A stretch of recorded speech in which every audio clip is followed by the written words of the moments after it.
Question about electability. Do you have any, sir? There's always the question as to whether or not you are in fact viable. If you measured everything I've ever said, every vote I've ever taken against the Constitution, you know, I'm a strict constitutionalist. Are you suggesting the Republicans should write me off because I'm a strict constitutionalist? I'm the most conservative member here. I have voted, you know, against more spending and wasting government than anybody else. Why should we not be defending civil liberties? And why should we not be talking about foreign policy that used to be the part of the Republican Party? Mr. Republican Robert Taft didn't even want us to be in NATO. And you're saying that this isn't appealing to Republicans? Where did this come about? I think this is a Republican message. I defend the platform. It used to say we got rid of the Department of Education. It doesn't say that. Now, we as Republicans went and doubled the size of the Department of Education. So where have we gone? I think we've lost our way. But then the insinuation that I am less Republican because of that? Let me interrupt you for just a sec, because with all due respect, many of your fellows here on this stage have said you'd had to moderate an awful lot of your views to get within the mainstream of the Republican Party, and that you don't believe now what you believed when you were mayor. Governor Huckabee, you've been accused of having been a tax and spend governor when you were in Arkansas and changing your beliefs now. Governor Romney, I don't have to go into how many times they've called you a flip-flopper in terms of issues and what you believe as governor of Massachusetts. Congressman Paul, respect to you, I don't know that you've changed much except your party, because you were a libertarian when you first ran for president.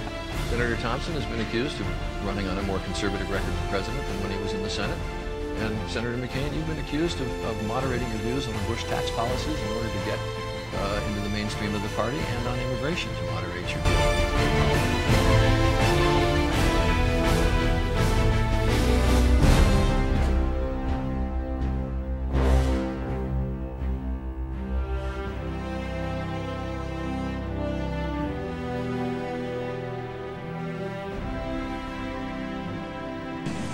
Many of your supporters call themselves 9/11 truthers.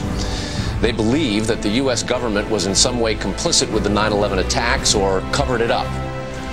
Are you tonight prepared to either embrace that rhetoric or ask those supporters to abandon it or divorce themselves from your candidacy? Good evening, and thank you for joining us tonight for Action News Live at 11. I'm Tricia Keene. I'm Steve Wolford. We begin tonight with the final results from today's Nevada caucuses.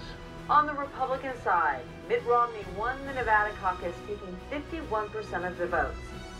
Now, Senator John McCain finished with second, despite making a few campaign stops here in Nevada. And the so-called dark horse of the GOP race, Ron Paul, following here in Nevada, helped him finish in third place.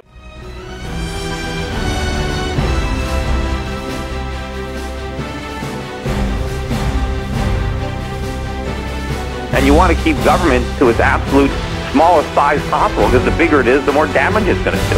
So if you don't feed it very much, then it's not going to be able to hurt you too much. I just can't see this improving, because if you look at all the candidates on both sides, they're all promising us a lot of candy and cookies right now. Well, you got Ron Paul. I mean, people say it's impossible for him to win, but you never know. I mean, he's the only guy worth backing, and he does have some support. And you know, there's no one else in the Republicans who's even a true conservative.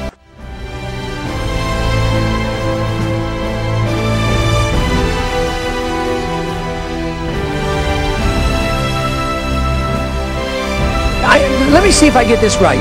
We need to borrow $10 billion from China, and then we give it to Musharraf, who's a military dictator who overthrew an elected government, and then we go to war, we lose all these lives promoting democracy in Iraq.